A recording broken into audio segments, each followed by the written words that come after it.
তো hello guys, welcome to back my রাজমিস্ত্রির কাছে। আজ তো 15ই আগস্ট, তার জন্য একটা ব্লগ বানিয়ে নিলাম। তো সাজিয়েছে তো এখানে তো কিছুক্ষণ আগে একটা নতুন মন্দির হয়েছে, এটা আজকে উদ্বোধন হচ্ছে। তো এখন আমি কাজের সাইড চলে এসেছি। আমার সাথে কে কে কাজ করছে সেটা তোমাদেরকে দেখাবো। তো চলো ভিডিওটা প্রথম থেকে শুরু করা যা। আজকে আমার ঘুম থেকে উঠতে একটু দেরি হয়েছিল, তার জন্য চোখ মুখ একটু ফুলে গেছে। তো আমি তাড়াতাড়ি উঠে আমি ভাত নাত খেয়ে এবার জামা প্যান্ট পরে নিলাম। তো চলো হাতে বুটামটা একটু, ফাইনালি আমার জামাটা পরা হয়ে গেল। তো এখন আমি এবার চিরুনিটা নিয়ে মাথাটা একটু আঁচড়িয়ে নেবো, স্টাইল। তো আমার মাথাটা আঁচড়া হয়ে গেলো, তো একটু হালকাভাবে দাড়িটা একটু একটু সেভ করে নিলাম, কারণ রাস্তায় দিয়ে যাবো, একটু না সেভ করলে হয় তখন কিরম লাগবে। তো চলো আমি একটু তোমাদের দেখাই যে আমার জামাটা পরে কত সুন্দর লাগছে। তো একটু তোমাদের ঘুরে দেখালাম, এটা আমার কাজের জামা এটা। তো চলো এখন আমি আমার খাবারের টিফিনটা ব্যাগে ভরে নিয়ে এখন আমি বিয়ে করবো কাজে যাওয়ার জন্য। তো চলো কাজে যাচ্ছি, তা আমার গামছাটা না নিয়ে গেলে হয়। এখন আমি আমার ব্যাগ থেকে আমার কেটিএমের চাবিটা বের করে নিই, কিন্তু আমার কেটিএমের চাবিটা খুঁজে পাচ্ছি না। অনেকক্ষণ বাদে এবার আমার কেটিএমের চাবিটা পেলাম। তো চলো আমার কেটিএমের কাছে, তো ফাইনালি আমার কেটিএমের কাছে চলে এসেছি। তো আমি কেটিএমটা নিয়ে পেলাম বেরিয়ে। এখন আমি চলে এসেছি পঞ্চমীতলা মোড়। তো এইখানে কত সুন্দরভাবে সাজিয়েছে সেটা তোমরা দেখো। তো এখানে একটা ক্লাব আছে, কত সুন্দরভাবে সাজিয়েছে 15ই আগস্টের দিনে।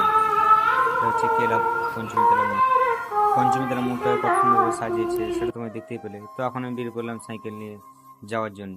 তো চলো এখন আমি যাচ্ছি কাজে। আমি কোথায় কাজে যাচ্ছি তোমাদেরকে তো বলা হয়নি। তো আমি যাচ্ছি মিলপাড়া। এটা সামনে একটা ট্যাঙ্কি দেখতে পাচ্ছ, ওটা পড়ছে ভট্টনগর। আমি এই জায়গাতে ভিডিও বানাতে এই সামনের রাস্তা চলে গেছে ভট্টনগর, আর এই রাস্তাখান চলে গেছে মিলপাড়া। তো আমি মিলপাড়ায় যাচ্ছি কাজে। আজকে এই মন্দিরটা উদ্বোধন হবে। এই মন্দিরটা হচ্ছে কালীমার মন্দির। খুব সুন্দরভাবে সাজানো হয়েছে, অনেক দিন ধরে কাজ চলছে এখানে, আজকে 15ই আগস্টের দিনে উদ্বোধন হলো। তো আমি কাজে অনেকটা দূর যাই, তার জন্য একটু দেরি হচ্ছে যেতে, কারণ যেতেই আধা ঘন্টা লেগে যায়। আর কিছু না বকে কাজের সাইডে যাওয়া যাক। তো ফাইনালি আমি আমার কাজের সাইডে চলে এসেছি। কারখানা এটা হচ্ছে আমি ভেবেছিলাম আমি একা এসেছি, কিন্তু না, এখানে আমার আগের দাদা চলে এসেছি কাজে। তো তোমরা দেখতে পাচ্ছ আগে কাজে এসে কিন্তু চুপচাপ বসে আছে দাদা, তো আমরা এই সাইডে কাজ করবো। তো চলো আমার এখানে একটা দাদাদের কেটিএম থাকা আছে, তো আমার কেটিএমটা আমি লাগিয়ে দিই। তো হাত থেকে আমি বের করে আমার টিফিনটা হাতে নিয়ে আবার আমার কেটিএমটা রেখে দেবো। তো আমার কেটিএমটা রেখে দিলাম। তো চলো এখন আমি যাবো কাজে। তো আমার ব্যাগটা এখানে রেখে দিয়ে এবার আমি কাজে লেগে পড়বো। তো চলো এবার কাজে লেগে কী করা যাক সেটা তোমাদের দেখো। এখন আমি চলে এসেছি ছাদে। তো 15ই আগস্টের দিনে কত সুন্দর মেঘলা মেঘলা করেছি সেটা তোমরা দেখো, কারণ ছাদে আমি কিছু যন্ত্র দিতেছিলাম। তো এখন আমি নিচে চলে এসেছি, এবার মুসলাম খাবো। এটা কালকে করেছি আমরা পুরোপুরিভাবে, এটা কালকে গ্লেসটা করেছি। তো চলো, হ্যাঁ আমি আগে বলে দিই আমি কিন্তু মিস্ত্রি না।